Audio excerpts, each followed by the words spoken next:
The voice of Husker Nation is on the air. This is Hail Varsity Radio.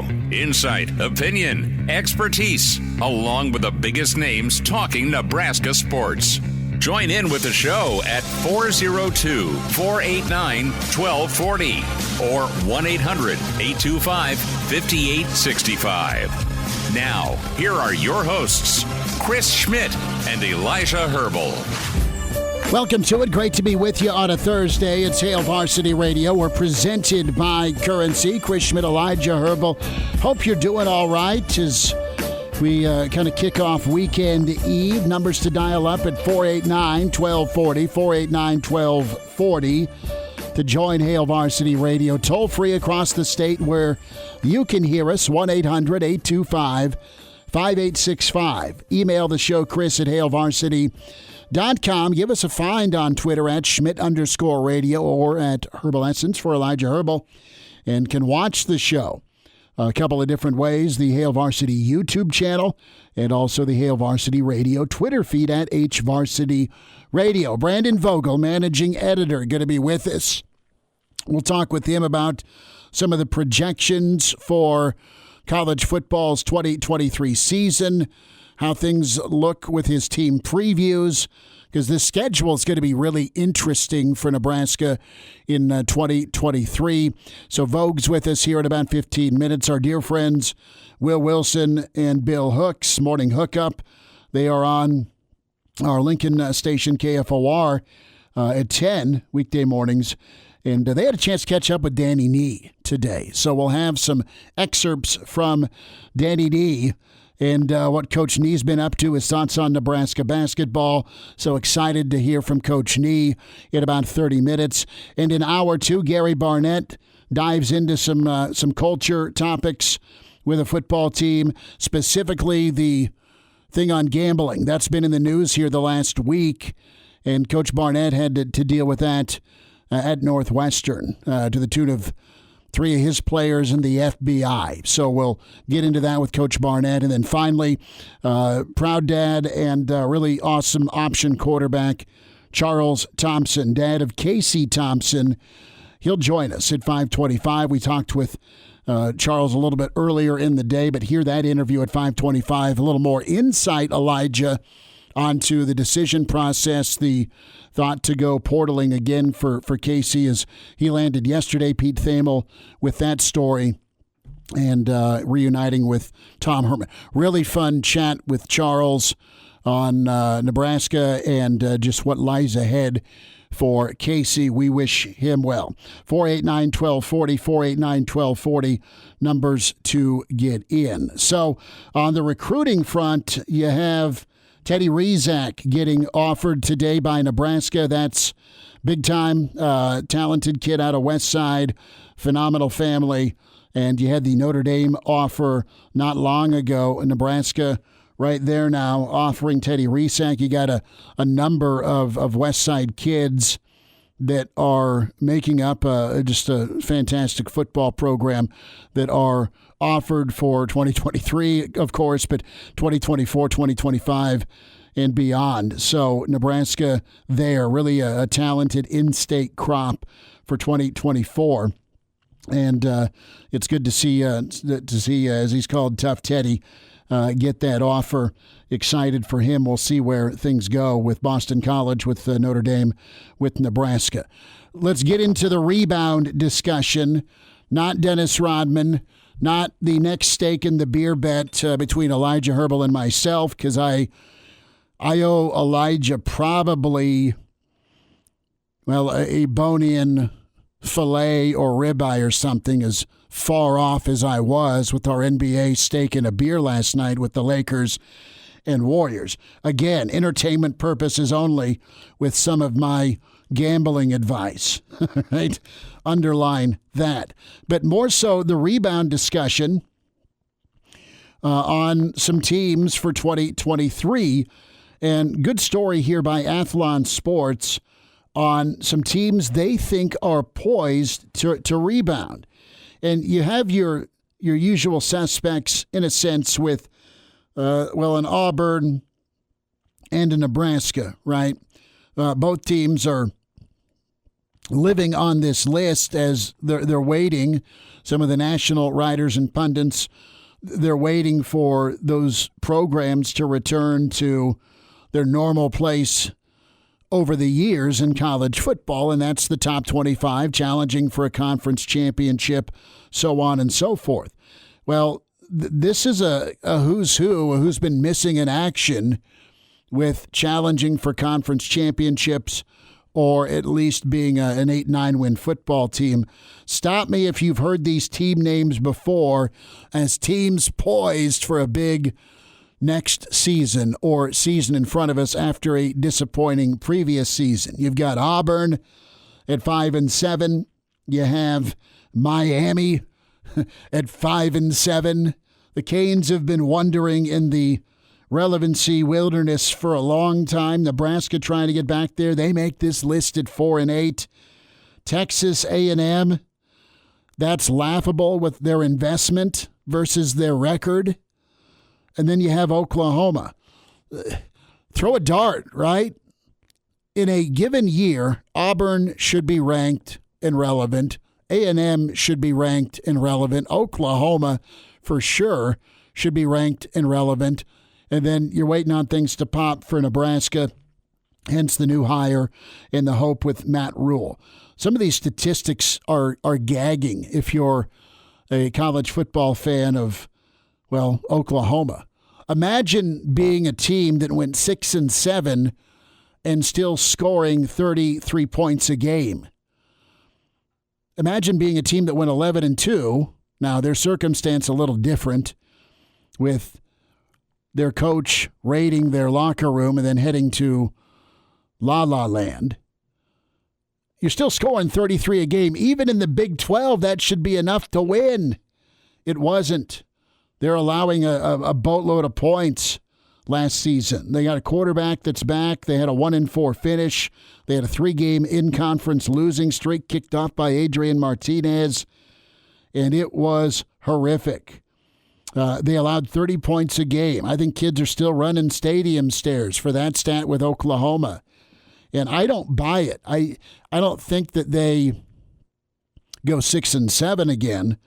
But the DraftKings number on Oklahoma, Elijah, 9.5. They got Oklahoma and Texas at 9.5 this year. Texas somehow left off this list. But OU is a team that I would shy away from. We talked a little bit earlier in the week. Nebraska is a team poised to make a jump. Miami trying to figure things out. They were injured, had erratic quarterback play. I think Hugh Freeze and Auburn make a splash. I think Peyton Thorne. I think the 4 new offensive linemen. If I'm circling one to hit that number of the over-under win, and you may argue with me, the reality of 6.5 wins for Auburn, I think they can get to 7 in the SEC. It's a brutal division. I don't know if Mississippi State's got any staying power. Does Lane Kiffin reshuffle? I think LSU's really good again. Alabama's going to be Alabama. I don't know their crossovers completely. I know they'll play Florida. And they'll hook up with Georgia. That's always a rival. That's no fun where you get Alabama and Georgia in the same year if you're Auburn. So Nebraska, let's get to the Big Red. Really, really fast. Can I bring up one team that I think is undervalued? We've been talking about it a little bit this week. Yeah. I'm pretty sure Michigan's listed their win total at 10.5. Yeah. You think that's I would go firmly over on that. They return 84% of their offensive production, including their starting quarterback, which is huge in college football. And their running back 1-2 punch. Their defense 78% of their defensive production. And now you got to keep in mind this is only 13 of your 22 starters, but that is 84% of your offensive production, which is the most in the Big Ten, as well as 78% of your defensive production, which is also most in the Big Ten. You're all over Michigan at 11. I am all over. Michigan's going to get to 11 wins next year. I think the only team on the schedule that can challenge them is Ohio State, and we've seen how the past couple of years has gone. Even there. if they split Penn State, Ohio State, they're still 11-1. Mm-hmm. Do they stub their toe in Lincoln September 30th? That'd be a lot of fun if both teams are undefeated at that point. I mean, where Michigan really needs to get a little bit back in terms of make sure your guys that were backups last year step up along the offensive line, but you have your skill positions down. 4 of the 5 members of your secondary returning. I love what Michigan brings to the table this year. I think that's a team that not only is your favorite in the Big Ten, I think they should be one of your favorites in the country, because Alabama lost a starting quarterback, Georgia lost a starting quarterback, Ohio State lost a starting quarterback. Clemson, I guess, returns their starting quarterback, but they weren't great last season. I look at Michigan as being the team to beat, not only in the Big Ten, but really in the country. They have all the pieces to make another run at a college football playoff. Georgia's a question mark at quarterback, but they got enough dudes around him. They just say, son, don't screw it up. Good point on Michigan. When we talk about Nebraska as one of the teams Athlon is buying into for a rebound in 2023, what really hurt Nebraska last year was a couple of different things. One was offensive consistency. It was feast or famine with Trey and the passing game. Points per game, your high was right around 30 points in 2018. You've really not sniffed anything above 22, 23. You get to 30 points in the Big Ten, you're going to win ball games. You win. That is your threshold. That's busting the seal in the Big Ten. You score 30, you win. You don't see that many shootouts. Honestly, the shootouts are 24-17, 21-17. They're low-scoring, grinder-out affairs. And things as to why Athlon thinks Nebraska can be one of those bounce-back teams in 2023. The confidence factor that Coach Rule's talked about, you've heard him talk specifically about it with the offensive line, but that confidence equates to close game victories. You look at attention to detail. That is right up the alley of Coach Rule with being prepped, being repped, and ready to take on a situation and scenario in live action. So those in-game or special teams errors. And Nebraska's best finish in the Big Ten, and we remember the team just a couple of years ago, that really impressive night at Michigan State where Sparty didn't get a first down. That was a peak defensive performance. The best Nebraska's done, and you have to go back to that 2021 team, was 7th. And I'll say this, that 2021 season, you had 4 of the West teams that you faced in the top 10 defensively. That was Wisconsin, that was Iowa, that was Minnesota. So you were, and of course, Michigan. So Nebraska, if they can bump up defensively a little bit, which may be harder to do in year 1 of a new system, but if you can find yourself top 5 defensively in your own league, which is the Big Ten, I think that also can factor into this equation of a bounce-back 2023. In Nebraska, once they got the Bill Busch system down last season, they played their ass off. They were really good. And how long did it take for them to really get that system instilled? They didn't change all that much from the Shenander defense, but they did simplify some things, so it's not an entirely different scheme. But they were able to pick that up in probably a month, and they were playing really well. I think based on how that defense finished the year, the last 5-6 games, excluding Michigan, which Michigan did that to plenty of people last season, Nebraska played like a defense that could realistically be top 5 or 6 in the Big Ten this season, assuming they're able to pick up the 3-3-5 and assuming that the pieces that you need to work next season, guys like MJ Sherman, guys like Elijah Judy, guys like that are able to fit into this system.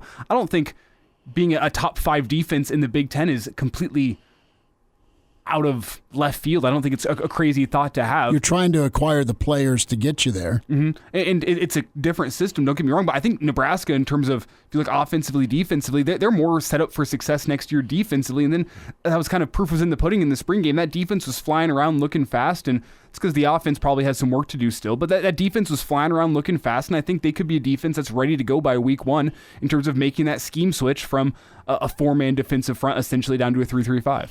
Well, you have your linebackers back, presumably. Reimer, yes. Henrich coming back from injury. You got your secondary back. And then you factor in a guy like Sherman, wherever you want to put him in that defensive setup. So your back 7, per se, is something you can feel really good about. The question mark is that revamped defensive line. You got Nash. You got Ty. what else can you have? What does Elijah Judy bring you? And he can bring you some speed.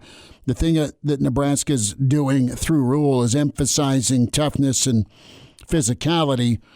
Athlon thinks that will be a big-time difference when it comes to these close games. Pieces are in place. You got a playmaker at quarterback.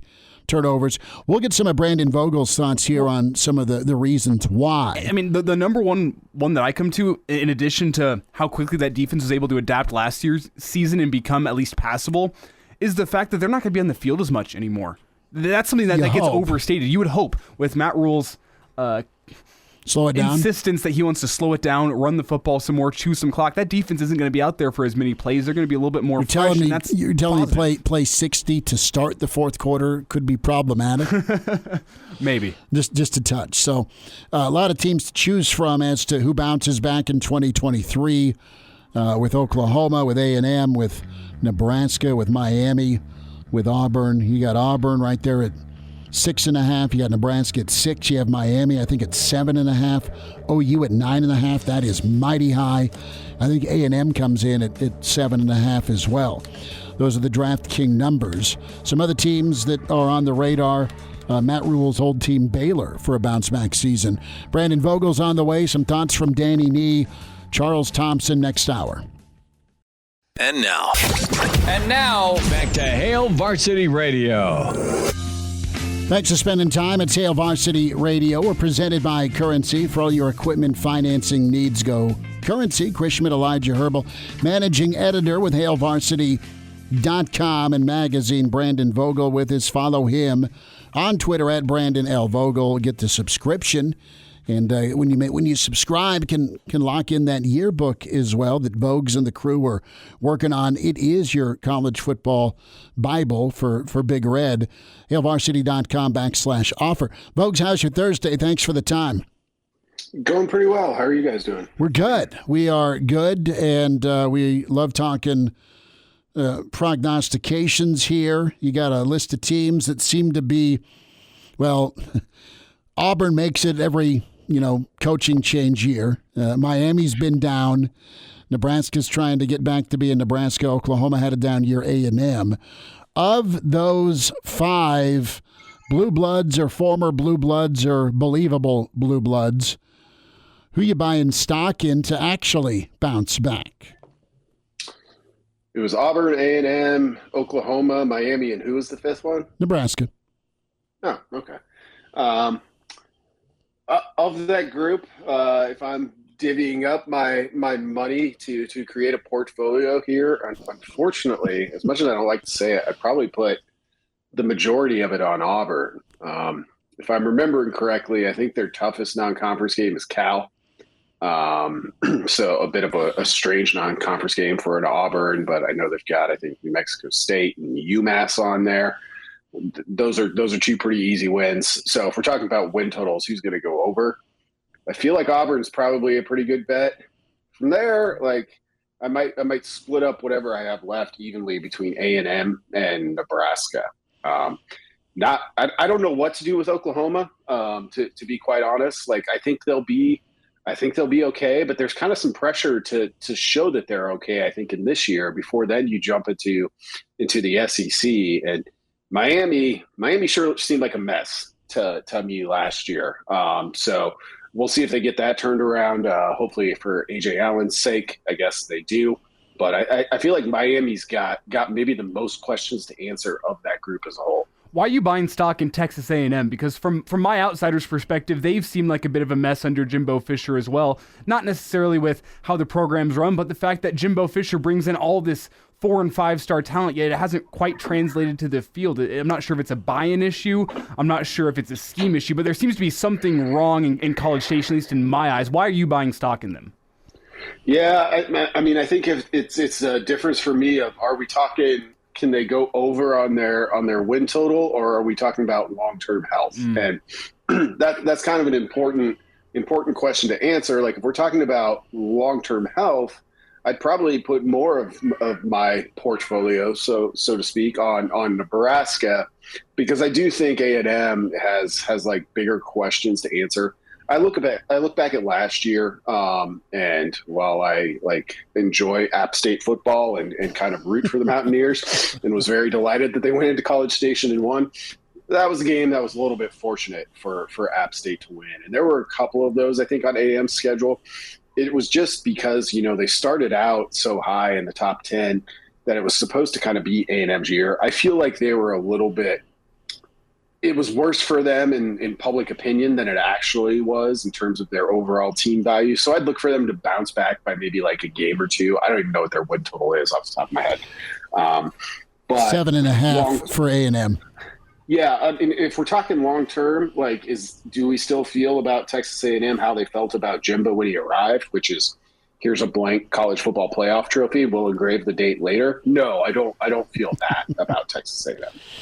Well, and they've got DJ Durkin too as their D coordinator. Now, as young as they were and as explosive as offenses are, even in the SEC, they only allowed 21 a game, which was nuts. I mean, their offense was the problem. We'll see if he gets back to being the offensive juggernaut that Jimbo's been. And then you got Harley down there wearing the headset, Bobby Petrino. Yeah, that's the other piece of it too. Sort of similar to Auburn with Hugh Freeze. Right? You want to go to media days? Can we meet at SEC media days? My own personal feelings, Bobby Petrino, at this level at least, is kind of the classic deal with the devil of he'll make you better. What are you going to have at whatever point he decides he needs to, or you decide he has to leave? That's a separate question, but he'll get you up.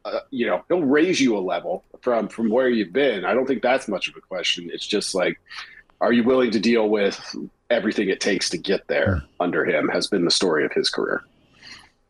Vogues, let's get into Nebraska as far as being a rebound team and some of the reasons listed here as to why it's been a struggle for Nebraska. You got offensive consistency, the topic of confidence. Defensively, the best they've finished in the Big Ten has been 7th, and you got to go back to 2021 for that. And some reasons also pointed out here as to why maybe buy some stock. You're back 7 defensively, and what you got with those puzzle pieces on the offensive line and Sims. So there's some real concern with, can you find consistency in year one? Can you be solid on defense in a new defense in year one?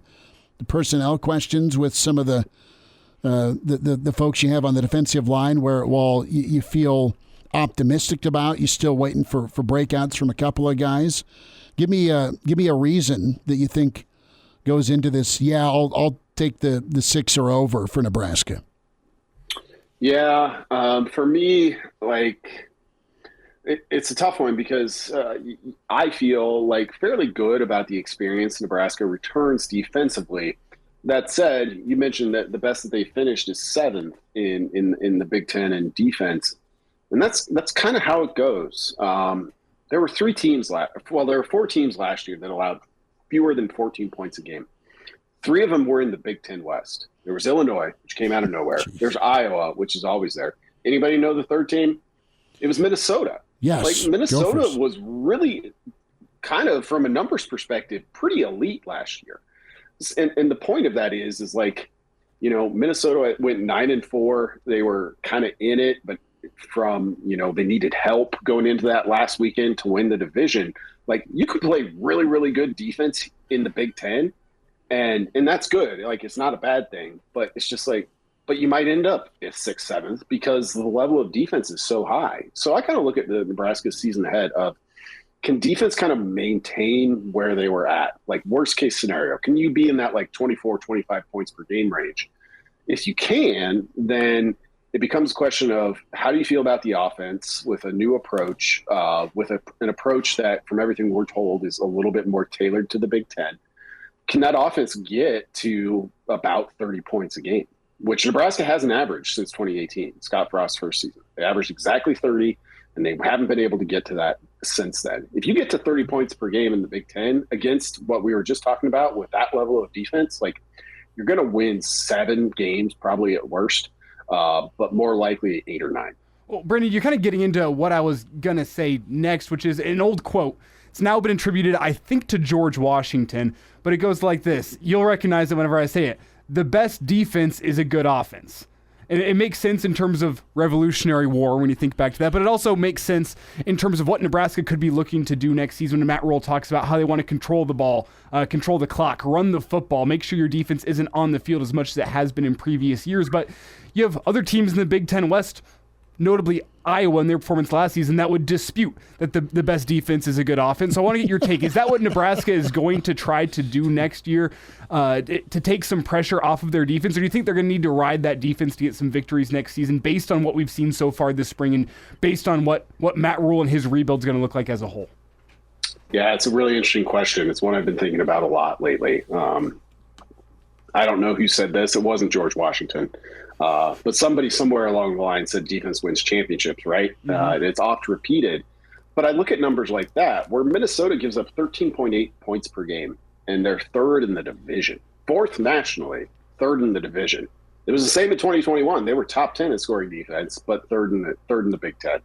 And I'm just like, and that often happens to teams in the West. You see a team like Iowa or Northwestern, fairly recently, where really, really good. And it's just you go into the Big Ten championship game against an Ohio State, most likely, or Michigan State lately. I do wonder, like, if you could just wave a magic wand at the start of a new coaching regime and say, we can be elite offensively or we can be elite defensively. What do we want to be? I think the Big Ten makes it a really tough question to answer, particularly in a division format, because we see what it takes to win in the Big Ten West. But if you're an Illinois, an Iowa, a Minnesota, all of those teams lost at least 4 games last year. And it's because, well, if you're going to play rock fights where, yeah, you can feel really good about not giving up 20 points a game, but can you score enough? It's hard because I think it's almost 2 separate questions. Like, do you want to focus on winning your division? If you do, I think you go defense. Do you want to focus on being good enough to be able to not be a 2-touchdown underdog in the championship game against an Ohio State or a Michigan or maybe even a Penn State? If so, we don't really have a good track record of West Division teams like that having a ton of success lately. So it's hard. I think it's maybe the primary thing that makes the Big Ten a little bit unique. And we'll see. Like, we assume divisions are probably going away once USC and UCLA enter. But when I look at it from Nebraska's perspective, this may hurt some people's pride. But I kind of look at Minnesota as maybe the model, at least early on. Like, that's a team that runs the ball a ton. Loves to possess the football. And if you're going to play defense where you only give up 14 points a game and you win the time of possession the majority of the time, you're going to have a shot to win 8-9 games every year. Make the slant route throw to your 6'8", 270-pound tight end on 3rd and 12. Hand off to a guy named Mo and just grind people. And it's worked for 9 or 11 wins for the sprint champion of the fourth quarter. I mean, look, I get it with PJ Fleck. He's a polarizing guy just based on his personality. They've gone, I think, 9-4 each of the past 2 seasons. COVID year they went 500, but year before that, 11-2. If they win 9 games this year, that'll be the first time that's happened at Minnesota since, I think, 1906. Man, you can dislike the guy, but you can't dislike the results. Nope, he's a developer. He's good. He's really good, and he doesn't wear socks at Big Ten Media Days. So there's that confidence. Vogues, we'll check in on Saturday, bud. Appreciate you much. Sounds good, guys. Take care. There he is, Brandon Vogel.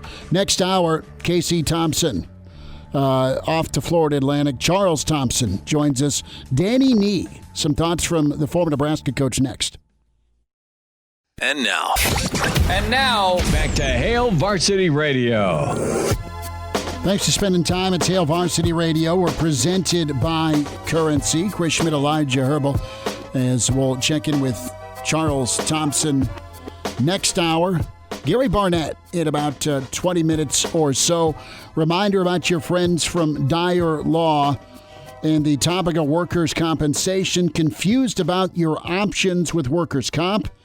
Well, put your trust in the team at Dyer Law to help ensure that your rights are protected and you get the settlement you deserve.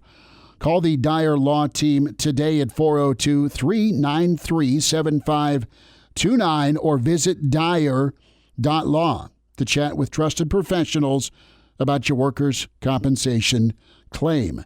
That's Dyer.law, Dyer.law, and that phone number again. Workers' comp, sensitive topic. They're there to help at 402-393-7529.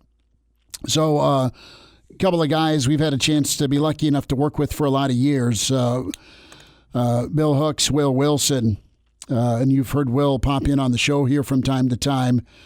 They had a really fun interview earlier today. And if you're inclined, check out the whole interview. Doesn't sound like there was any six packs involved for this interview. No, I talked to Daddy probably 5 or 6 years ago, and he was awesome. He's always great. Just doesn't do a ton of media, and that's a sweet get for Hooksy and Will Wilson. KFOR Facebook page or Twitter or website KFORnow.com. And the podcast is posted there, so check out the full interview with Danny Nee. With Danny Nee, national treasure. It is just awesome to hear from Coach Nee. A little bit from that interview, and we thank the guys for letting us run a little bit of it.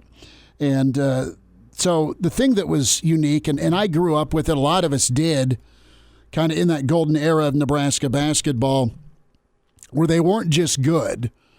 They didn't win a big game. They repeatedly won big games when the opportunity presented itself, whether it was Michigan State or a team like Kansas that was ranked in the top 3 or Oklahoma State or Oklahoma. Go down the list. I mean, Nee had magic. And Danny Nee had really incredible players. And Coach Jeff Smith, a frequent guest of ours, we love Coach Smith, was part of that program. And they did a great job of getting Nebraska talent to stay in Lincoln. But Danny Nee reflected here on just what level some of these players were at, how good the guys were that came to Lincoln. When I started, being a coach, the first place I landed was Notre Dame. And, I was out Woolridge, Trapuka. I don't know if you know who those guys are, but I was recruiting great players, and it was real simple. When I went in the gym at Notre Dame, if they weren't the best player in the gym, I was in the wrong gym. If Indiana and Kentucky weren't there either, I was in the wrong gym. So I had this high level of experience. So when I went to Ohio U, I ended up with a couple of NBA players where I always, I call it talent. I mean, I wanted talent. I wanted good players, because you're not going to beat Missouri, Kansas State with ordinary guys. So we always went after good players, not McDonald's All-Americans, but good players. And the thing about both Vic and Buchanan was that they're at Hutchinson. Hutchinson's a premier junior college in the country. I mean, they're really, really, really good. And they play in a beautiful arena, so they weren't going to be awed by Kansas or Kansas State and be afraid. Yeah, I mean, they just wasn't that way. I mean, they were mature, and that's what I was going after, was the maturity of the Air Force. And then Vic and him, they were like sidekicks, you know what I mean? So brothers. So it was a package deal, you know what I mean? I thought I was getting 2 for 1, you know what I mean? I thought going to one place and getting 2 very solid players. And they ended up being solid, even better players than I thought, because they were winners, you know what I mean? They paid attention. They did what we had to do. So that's a little bit of Danny Nee. You got to go in, and that's awesome. He worked for Digger Phelps at Notre Dame and then did really well at Ohio, and then, of course, went to the NCAA tournament. This from Danny Nee about why he had such great teams, and part of that is that in-state talent.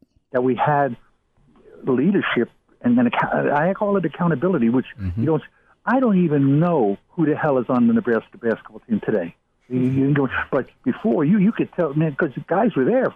They were there for a while waiting their turn to play. I mean, that's how it was. But the guys knew, well, there was no portal or anything, so there wasn't anyone that had aircrafted in that was going to be this McDonald's All-American. We had the guys coming up in the weight room, and maturity and age, we started getting older kids. Well, one time, we're down in the Big 8, and we beat Kansas, which is very unusual, hard to do. And one of the coaches says to me, well, hey, Coach Lee, you have better players than we do. I have no McDonald's All-American. I have older players. I have tougher players. But I don't have better players. And I said, we have an older team. And I said, because we redshirted, half the team was redshirted. And they were just older players. And now you see it in the portal now. You got seniors coming out 22, 23, 24 years old. And back then, we had guys that age too. I mean, we were older. And that I think really, really, really helped us. Get old, stay old. You hear it in football. You hear it in basketball. That's one of the things that Tom Izzo still does. Not that his portal isn't a thing. It is in college basketball, but Izzo always seems to have that third or fourth year guy, one or two of them, on a roster. So keeping in-state talent in Nebraska, the great Danny Nee. Right now, Nebraska is like the Mexican border. Anyone can come in and anyone can go out. I mean, this is there. They're just coming and going. Where we built up a little defensive unit around Omaha, in Grand Island, wherever. There was a kid that was a good player. He was coming to our camp. He was coming. So we had a relationship with him, even if we weren't going to recruit him. You know what I mean? From out of Beatrice and stuff. And then we just held them off. You know what I mean? And then most of the time, we showed an interest in them that they wanted to come. You know, so we never lost players. You know, Rich King, could have easily went to Kansas, easily. And, we just worked them. And then there were tons of other players like that go to other places that just decided to come to Nebraska because, Piakowski could have went anywhere he wanted. I think Bruce Chubbuck had scholarships to Iowa and other places. So there were a lot of guys that had scholarships to other places, and they just felt more comfortable with us. You know what I mean? And that's relationship is the key. That's to answer your question, T. So that was Danny Nee, a long interview with the Morning Hookup, Bill Hooks, Will Wilson, great stuff. A couple more comments from Danny Nee, and got to get Danny back to Lincoln, right? You had Coach Solich back, got to get Danny back to Lincoln, got to get him to PBA. Listening to that interview earlier today, Danny Nee with the Morning Hookup, he can hear the smile in his voice and also the amazement in his voice of what Nebraska has now at PBA. Just the facility, the Haymarket, the rail yard, just the setup that is in Lincoln. But some thoughts coming up here before we say goodbye in hour one from Danny Nee on the Nebraska fans and also one of his favorites, Ty Lue. So that's on the way. A couple more thoughts from Danny Nee. Gary Barnett weighs in on gambling in college athletics. And we will check in with Charles Thompson on Casey's move to FAU. Hail Varsity continues. We're presented by Currency.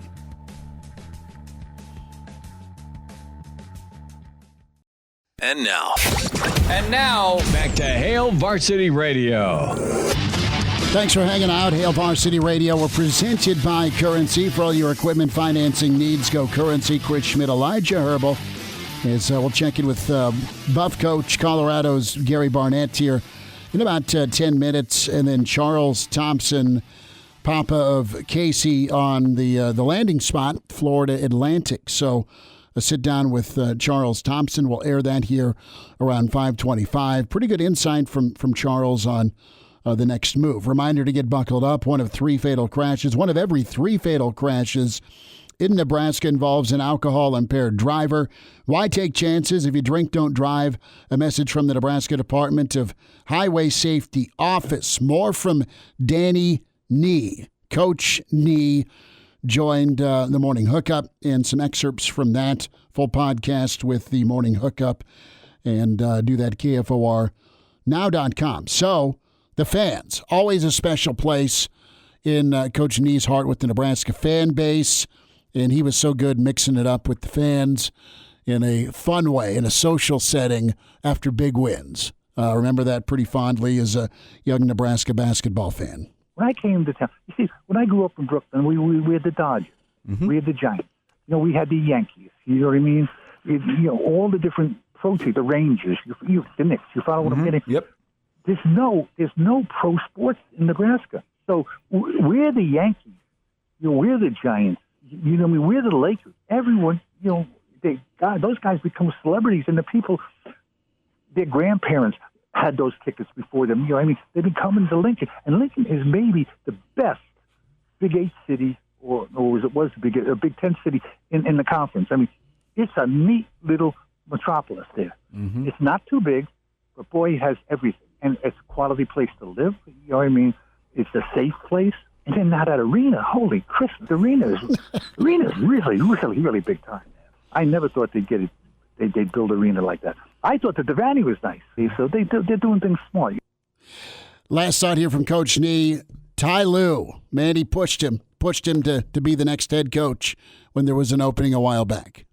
I wanted Teron to be the next basketball coach at Nebraska. I tried. You know, who the hell's going to listen to me? You know what I mean? But I really think he should have been the next coach at Nebraska. We might have been able to talk him into it. We had him up on the fence. You know what I mean? But the numbers that he needed were really, really big numbers. And now it turns out Coach Hoiberg is getting the kind of numbers that he was asking for. Because I never thought that they'd pay a basketball coach at Nebraska over $1 million. Wow. Mm-hmm. Wow. I mean, I just didn't think it had happened. I didn't see it coming. But, now the salaries of the Husker coaches is really, really, really competitive and good. Danny Nee, good stuff. Full interview with the Morning Hookup. Check that out. But do you, I'm sure you have older family members that still smile about Coach Nee. You can just hear the Brooklyn in him, and I mean that as a compliment. He's such an entertainer.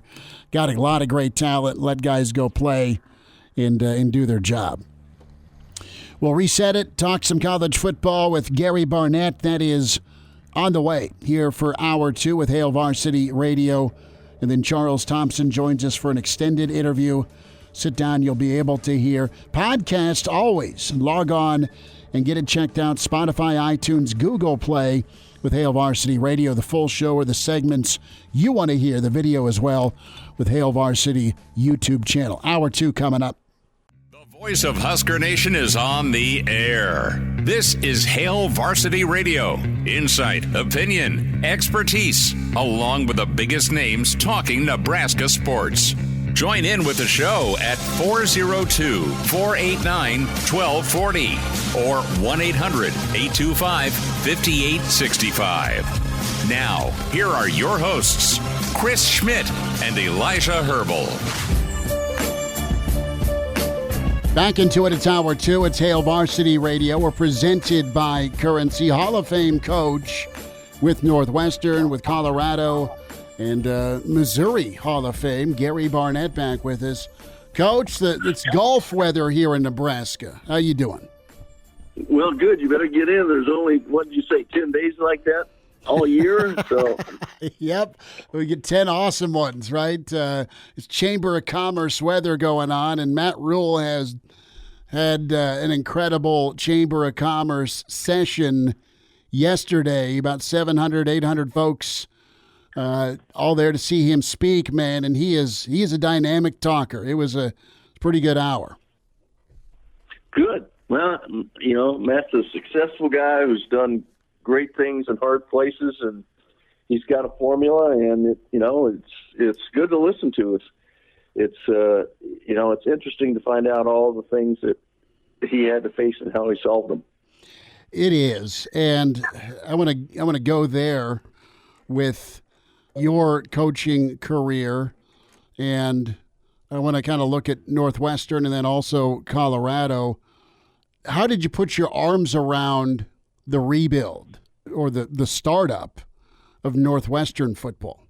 You know what? You just have to do it one day at a time. You have to, you got to be eager to embellish every single little thing that comes down the pike, because if you don't, it'll eat you alive. Mm-hmm. You've got to take one day at a time. You create a standard, with your coaches of where you think what it should look like, mm-hmm. and then you start building trust. Because I used to when I would talk about that, I'd say it was like there's a system called jigsaw puzzle management, and that management goes like this. It's like these problems are like solving a jigsaw puzzle. There's millions of pieces. You have no idea what each piece is where it's gonna go, but you have a goal, you have a vision, and that vision is what that puzzle eventually is going to look like. And when you solve jigsaw puzzles, you do what? You find the corners first. Yes. Okay. Right. You find the four corner pieces, and then you find all the straight edge pieces, and then you start filling those in by colors. Okay. So, for me, those corners, one was trust, two, another one was my system, three was my belief in how you did things, and then you start finding those pieces and fitting them into your puzzle one day at a time. How long does it take you to do a jigsaw puzzle? It takes you a long time. Well, doing one of these jobs is the same process. So, for me, that's what it was like. That's what it felt like at Northwestern. And, if we had the transfer portal, I'm sure we would have used it, but it wasn't my philosophy to do it that way. It was my philosophy that these are my kids. And you know what, if we treat them right and we coach them right, we're going to have a great time. We're going to have a great relationship, and I'm going to trust them. And, they got to earn my trust. I have to earn their trust, and we're going to have something really special, or something that we really are proud of when we're done, or as we go through it. And so, sure enough, that's sort of what happened to us. In our fourth year, 3 years of putting pieces together, building trust. Getting support, and doing things what we thought was the right way. We ended up with a pretty good finished puzzle in 95. And so, and I think Pat sort of hung on to that same puzzle, and you change the pieces out or you make it bigger, vision grows a little bit more. But I think, that's basically how you do things like that. Gary Barnett's with us at Hail Varsity Radio. As you look at Coach Rule and the Nebraska job, what's that puzzle process look like? Is he at the same spot potentially with looking for the corners, or do you think there's some corners there? Your point about trust and system. So, he's working on the trust part with his guys clearly, and since he's new and they're new to him, I think he's been really hard at work with that. But, how much of the puzzle's left here or how much of the puzzle was finished is a better way to put it that he's jumping into, do you think? Well, the difference is how many pieces you have available that fit into the puzzle, the vision that you have. Gotcha. And so, there's more pieces there than I certainly had at Northwestern. Mm-hmm. And really, the biggest issue we had at Northwestern was attitude more than anything else. It was just how you viewed yourself, what your image was, how other people viewed you. The situation we had between the athletic department and the academic department, was an issue that only trust could overcome. Well, Matt's got his vision. He knows what his corners are, and he's got more pieces to fit in there, but he's got to hone and create the other pieces to fit what he wants. Gary Barnett joins us here, Hail Varsity Radio. Coach, DraftKings came out with the over-under numbers this week. You have Ohio State, Michigan at 10.5. You have Wisconsin and Iowa right around 7.5. Minnesota 6.5. I'm going off memory here, but Nebraska's at 6. How's that grab you? 6 for Nebraska. Well, you got to understand those guys that do that. They build a lot of big buildings, and they got a whole bunch of money because they're more right than they are wrong. But, if you're a coach, you just use that. You use it. And, you learn from everything, and everything you can take and get something from, and Matt will do that. 6, well, you know what? That's better than it was last year. They're supposed to win. They're supposed to win 7 or 8 last year. Well, everybody thinks when you bring in a new coach that it's just going to change instantly, and that coach ain't playing.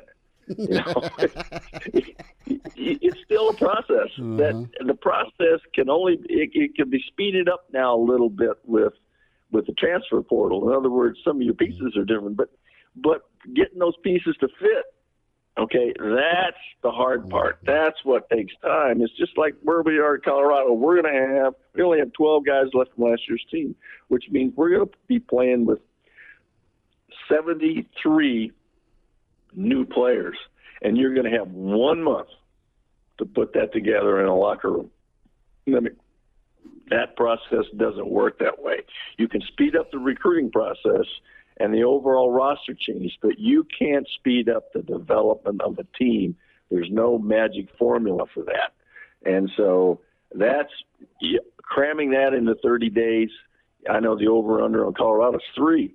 Well, that's 2 more than they won last year. That's a, 200% increase? It is. So, and nobody believes it. Nobody says, well, that can't be true. It's Deion Sanders. Well, you know what? Deion ain't playing anymore. So you get a team of Deons, it'd be all right. But that's how's that going? I mean, you just blew me away. And I saw Max Olson's story from The Athletic. Max lives here in town, and great dude, really talented writer. But him and Feldman looked at Deion. I mean, that's incredible. This turnover, this roster flip is going to be studied and examined for the good or for the bad. I mean, and it may end up somewhere in the middle. But, Coach, can you imagine that? 73 new guys 1 month? I mean, you've taken over 2 jobs, and you just outlined what you can't do, and that's speed it up. But how's the talent acquisition going? I don't know that I know. I don't know how you judge it. Our top defensive linemen are going to be a grad transfer from Dartmouth, okay, a grad transfer from Old Dominion. We've got about 3 or 4 guys that fall into that category, okay. So you tell me. Well, in Deion's case, it's much like, me walking into Northwestern, or Matt Rule walking into Nebraska. You got 100 new players. Okay, so now you got to make them into a team. How many of those first year coaches are really successful unless there's a lot of great pieces left? In my case, when I came back to Colorado, I had a lot of pieces already in place, man. But I had to do some work on the refinement of them. And we underachieved, but, we still ended up winning a bowl game and winning 8 games or whatever it was. And so putting that together was just as hard as putting the Northwestern together, because you had to change the way they were doing things because you needed it done your way, not somebody else's way. So, it's Deion's situation is, he's got to put a team together, create a team, and get it to grow to play TCU in the opening game, and then turn around and get ready to play Nebraska the next game. And then, this is going to be a story in process. This is not anything that's going to be done by September 1st. Coach Barnett's with us, Hail Varsity Radio. Coach, what's your reaction? A different sport, but still a deal that's kind of reared its head, and that's sports gambling, and it's been an issue with Iowa State, and it's not been anything with the integrity of the game by the student athletes, but the fact they were betting, and you're not supposed to do that. There's support staff as well. Of course, the whole deal with the Alabama baseball coach in Cincinnati, and that shut down. Did that scare you or frighten you back as a coach, the gambling side of college football? So, Chris, we're going to have to go to another hour to do all this, but let me tell you, I knew so little about that world. Mm-hmm. Even Bill McCartney sort of educated me to it when he said, you know why they're booing you or why they're cheering you out there? It's not because you're winning or you're losing. It's because you're not covering their spread or you are covering their spread. And I never in my life thought of it that way. And he said that to me, and so I just sort of put it in the back of my mind. And then, I had an incident like that at North Ulster. But you have complete trust in your players. You never think you're going to do that. You educate them, or you try to educate. You put them in front of people who tell you what's wrong with that and what can happen. And some buy it, and some don't. And I'm telling you, when it happens, it's devastating. You just can't believe it.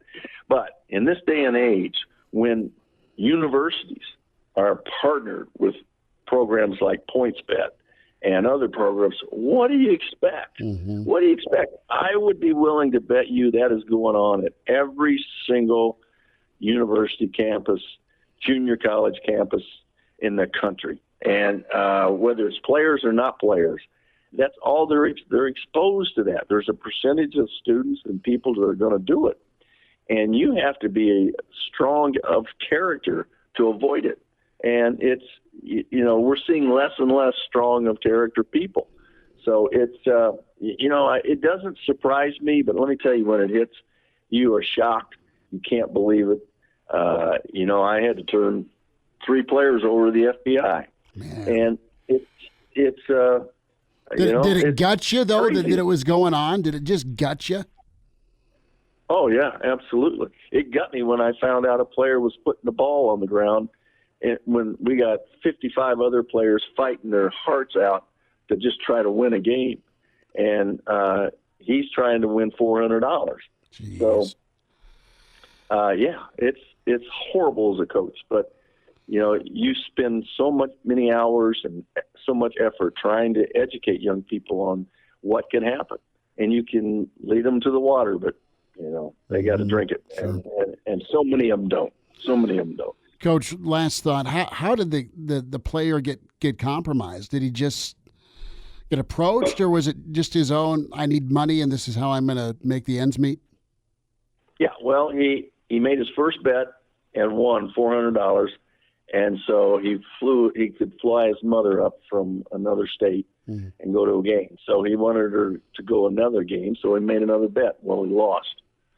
And so in order to make up for what he owed, he made another bet and lost again. So now he's down $800, $900. And then the bookie approaches him and says, here's how you can get your money back so we don't break your legs. And you gotta square the, you can't cover. You got to avoid the cover. So, he ends up fumbling the ball 3 or 4 or 5 times during the season. And it's unbelievable. But that's we laugh about it now, but back then it was life and death. Man. Coach, you have a good weekend. Thanks for sharing your insight there. Appreciate your time as always. All right, Chris. Great being with you. And now, back to Hail Varsity Radio. Back into it. It's Hail Varsity Radio. We're presented by Currency. And welcome in Sooner great and proud dad Casey Thompson. Great option quarterback Charles Thompson joins us. Charles, good to speak with you again. And last time we talked, it was Oklahoma, Nebraska week. How you doing? I'm doing just fine. Obviously here in Oklahoma, where I'm born and raised here. Just kind of enjoying living the dream a little bit. Don't have really many complaints. Well, take us through the process here and the portal for Casey, if you don't mind. And let's start off with Coach Herman in Florida Atlantic. able to see a familiar face again as Casey is headed to Boca. Yeah, I mean, really, it's one of those deals that we just kind of felt like, it's been kind of a bad, fortunate situation throughout Casey's career. And a lot of people look at it and say, wow, it's his third school. But when you think about it, he spent 3 years, was recruited at 15 years old by Tom Herman when he was at the University at Ohio State. He takes the job at Houston and continued to recruit him at Houston, and then ultimately lands up in Texas, where Casey finally committed to him in 2018. And, that for an offense that Casey has ran, he's ran the most years of his college career under Tom Herman's form of offense. Now, he's had variations of it under Coach Tim Beck and Coach Mike Yurcik calling the plays. But, I've always felt like that he didn't have the luxury of being inside one offensive system on the playing field for a second year. And as you know, he had the great performance in the Alamo Bowl, which was ultimately ended up being Tom Herman's last game, which he was in position to be the next heir apparent there. Tom was fired a couple of days later, and then entered Steve Sarkisian. And so we went through that cycle of having to reprove ourselves again. Obviously, things didn't go well from a win-loss standpoint. When you look at Herman, who, when he was fired, was 7-3. And so the first year after Herman, under Steve Sarkisian, the team goes 5-7. And so therefore, there's some changes that they feel need to be made. I think the quarterback position, unfortunately, is one that you sever a lot of the credit when you win, and you take on a lot of blame when you lose. And so that's kind of what fell upon at Texas. And, we just kind of felt it was in the best interest to move around, and we did such. And ended up landing at Texas, at Nebraska. Mm-hmm. And then, of course, we all know the history there. You followed it. You've been following, covering Nebraska. Scott Frost is certainly probably on his last leg going in. We understood that.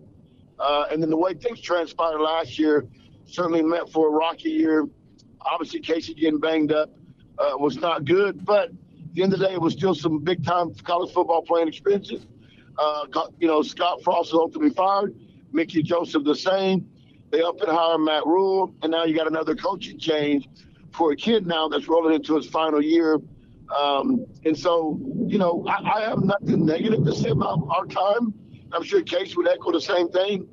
We've enjoyed our time in Nebraska. Wish we could have won more games. Mm-hmm. That's what we came there to do, is win games.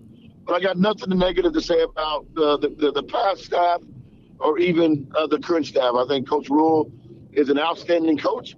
I think he'll do wonderful things and get Nebraska back to what I think Nebraska people want it to be.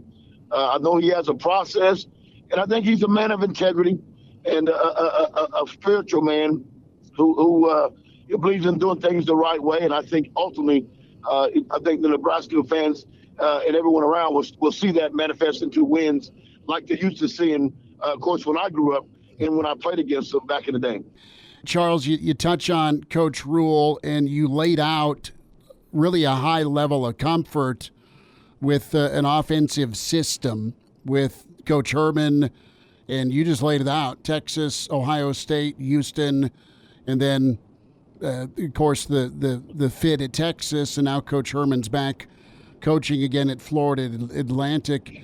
How strong a consideration was there to stay in Lincoln? I mean, from all reports, it looked like Casey was connecting and clicking with the new system, and that's your son. He's such a kind of a film nut and a committed player that he's trying to figure it all out and be prepared. That's just what you've taught him to do. But with the opportunity there, what was the decision-making process like? give me a percentage about staying at Nebraska.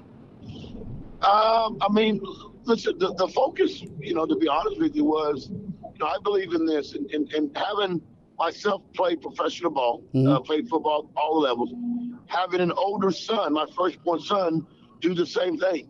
One of the things that we kind of understand is when you're at a location or at a place, you got to be all in. Let's take professional football, for instance. Mm-hmm.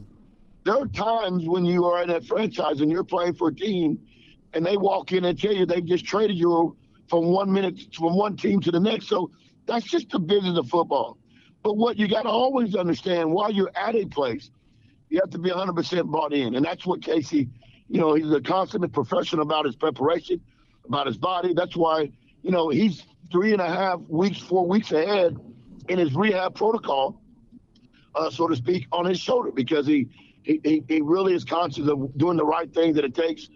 We understand and know that you can't help a team while you're injured. And we knew going into when Rule was hired that, if we decide to go through with the surgery, that there's obviously we would not be going through spring. And so, you have to evaluate things based on at the time of where you were at. And at the time, the best decision for Casey was to get the shoulder healed up. And the football aspect had to take a back seat. There was a lot of speculation even when Rule was hired, whether or not he wanted to stay or not. He was 100% devoted and committed at the University of Nebraska while he was there. We focused on getting themselves healthy. And at the time of him getting healthy, we reassessed the situation. And I think that's something that I think all parties involved kind of understood that that's the direction and how to handle things the correct way. And so, he got 100% healthy. We sort of assessed at that point, there's a time and a place for everything. Mm-hmm. And I know that some people will look at it and say, all FAU's a group of five and it's a step downward. That's really not what. Listen, we've been there, done that. The whole song and dance of playing at the University of Texas and the University of Nebraska. It doesn't get any bigger than that shot. I'll be honest with you. It's just like the fan base in Texas. When we left Texas and went to Nebraska, they all Herman and Tremor like that was a step down. It's really about playing. It's about progression in your own individual walk of what you're trying to accomplish. I know there are a lot of people that don't understand that, but when we looked at FAU, Herman took the job there, and certainly, I've known Herman since my son was 15 years old, and so I've always had a good relationship there. So obviously it was something that was, if we decided to do something differently, that would be an option, because we know who Herman is. We know we're going to get with Herman. We spent 3 years in his office, and the unique part about it is Charlie Fryer is their offense coordinator. Now, here's a guy that has played 5 to 6 years in the National Football League at the quarterback position. Was a third-round draft pick. He spent the last 2 seasons ago, he was calling plays and working with Tua Tagovailoa at the Miami Dolphins. He spent last year under Penn State's offense coordinator, Mike Yurcich. So when you look at what FAU is running, it's a variation of Tom Herman, Steve Sarkisian, and Mike Yurcich's offense, a little twist of what he wants to bring. Charlie Fryer wants to bring his own twist. So when you look at all that, Casey has been under all of those individual coaches, so he can speak all 4 of those languages, which makes the transition to a offense and a team like that. So it's certainly an easy transition. And then we looked at certainly the offensive line. They've got a tremendous amount of production returning back on the offensive line and the skill position. I think they return, which is one of the highest in all of college football. I think 83% of their production returns back from last season. And now they've got a new coach staff who I think is a little bit more prolific in terms of what Charlie Fryer and Herman want to do. And it was, to me, the right fit. There's always a time and place for everything. This wasn't about going and playing in big-time college atmosphere. It's about doing – Casey only has one last year left. And so we had to analyze it, evaluate it, and look at that. It's just for us, it's the right timing and the right fit. Charles Thompson, couple minutes left at Hail Varsity Radio. There's been a lot of discussion, too, about what the quarterback is going to be asked to do in the Nebraska offense. Was the mobile part a concern? And, Charles, you ran the football a lot during your career as an option guy. It's funny how I look at that, and I ask myself, there was a thing when Casey came out of high school, which was frustrating to him and both, he and I both, that he was categorized as a runner, not a thrower. And it's funny that now after, several years of playing under two offensive systems, Steve Sarkisian, who does not like to run the quarterback, still does the RPO system, but would rather you check it down to the back as opposed to run it. Mark Whipple last year, we both know that's what he liked to do. So where I thought, in a sense, where Casey has been kind of wrongly categorized as a guy who's immobile, that's just the way he's been coached. And so I give it a credit to him where he's been able to transform his overall skill set to not just be looked at as a runner, which he was coming out of high school, to now some consider him to be just strictly a pocket passer. I thought that was an interesting deal. No, the mobility part, I always thought that Casey was better served in an offense that used both his legs and his arms. And of course, like I said, the last 2 years, that wasn't really the focal point of the offense that he ran, and so therefore he didn't do it as much. And so, but I will say this, the real key for us, and not to be negative about it, is to look at health. Health is really the biggest factor of it all. The last 2 seasons on the Texas offensive line, which was rated probably the high 70s, 80s, in what we call in Pro Football Focus rankings overall. And not to knock on it, Nebraska was 129 out of 132 last year. So, protection was really a big key in looking at trying to stay healthy for another year in his final year. And so when I look at what Nebraska wanted to do and running the quarterback more, and the fact of the matter when they pass, like I said, there's a time and a place for everything. And I feel like if Casey's given the time in the pocket, that he's already demonstrated both at Texas and at Nebraska that he can throw the ball around the field and find open receivers and be accurate with the ball. And now, back to Hail Varsity Radio.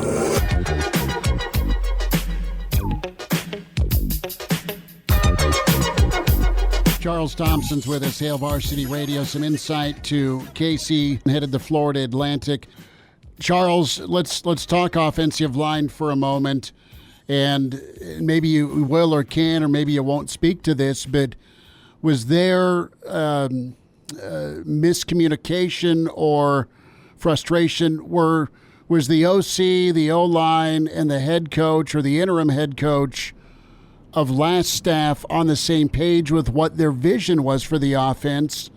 And when it came to play calling, you're calling plays because your team can do this, or this gives you a chance to get a first down or score a touchdown.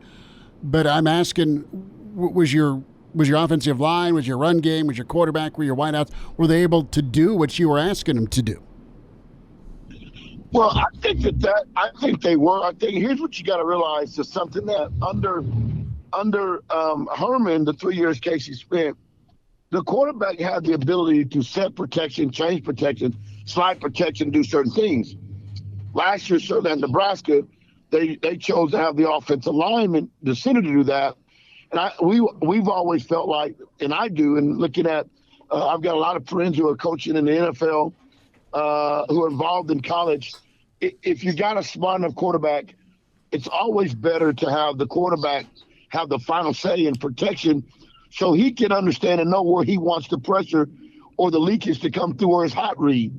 So I think the biggest factor that I think when you talk about pass protection, forget about talent level across the board. Mm-hmm. It was a schematical system that we felt like that doesn't ultimately give the quarterback the flexibility to be able to know where he's going to be in danger and how to protect himself to his strengths. Charles Thompson with us, Hail Varsity Radio. Casey off to Florida Atlantic. Charles, it's been fun to talk ball with you the last couple of seasons. Best to Casey and your family. Last thought, when it comes to NIL, how does Florida Atlantic play in that playing field, I guess, for lack of a better term? Was it much of a consideration at all, the NIL portion? Here's the deal. I'll be quite honest with you. When we came to Nebraska, NIL wasn't the reason we chose Nebraska.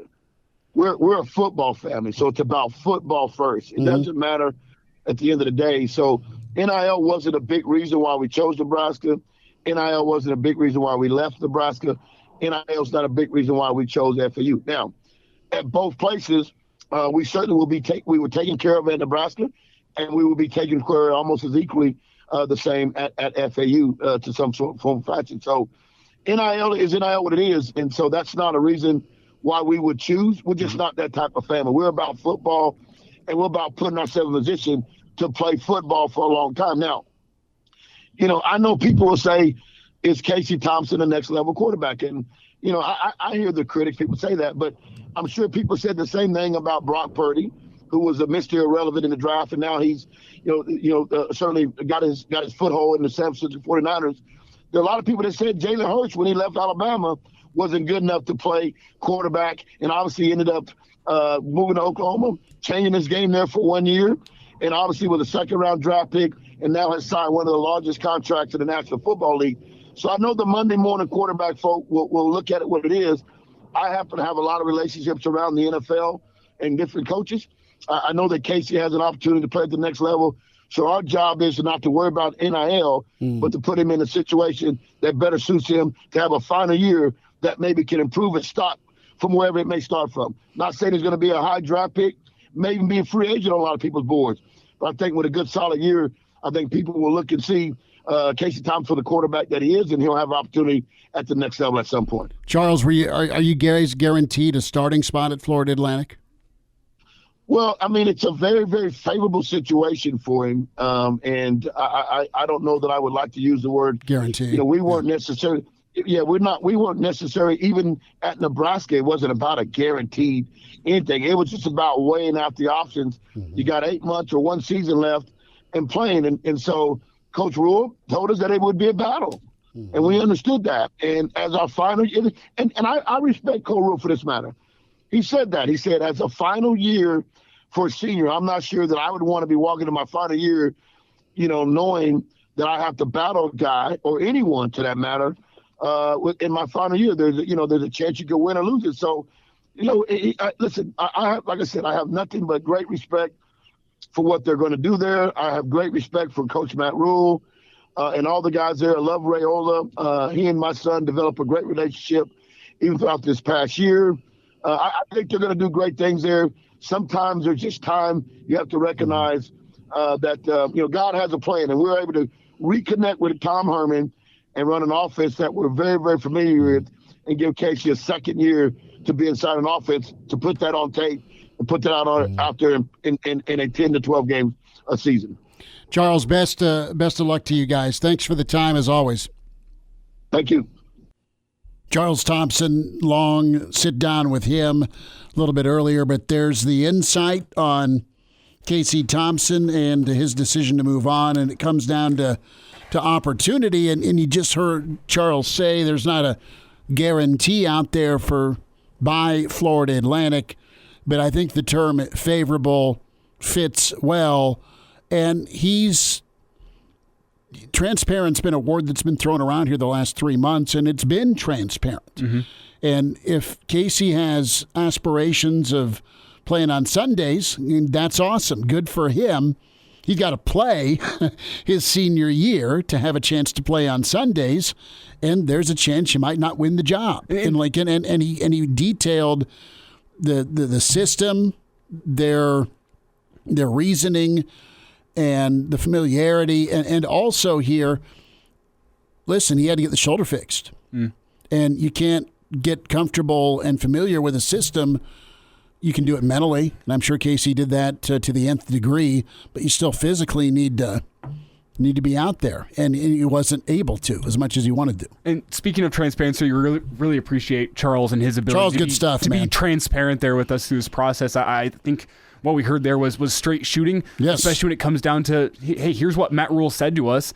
And that's kind of where my mind went with Matt Rule saying, hey, if I was in your shoes, I'd go somewhere else too. Like, I wouldn't go into a senior year. Or at least consider it. Yeah, like I wouldn't go into a senior year with a quarterback battle. You need to get film for the NFL. And I wonder, is that Matt Rule being transparent with the Thompsons? Is that him saying, hey, you're going to have to battle to beat out my guy in Jeff Sims, and if I was you, I'd transfer? Is that Matt Rule being nice and saying, hey, you should go hit the transfer portal. I don't know where that lies. It's tough not being in the room. I think the way I read into it is, brother, we like you here, but we get if you need to go look. That's how I look at it, and I'm absolutely trying to read into it. But it's tough whenever you're not in the room hearing the conversation. Sure. But I would put yourself in Charles's situation, put yourself in Casey's situation, put yourself in Matt Rule's situation.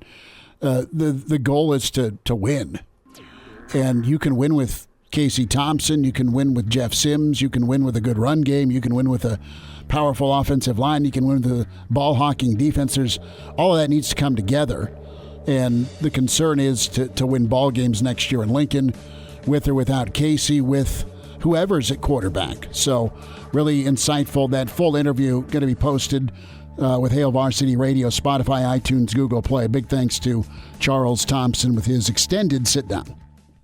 And now, back to Hail Varsity Radio.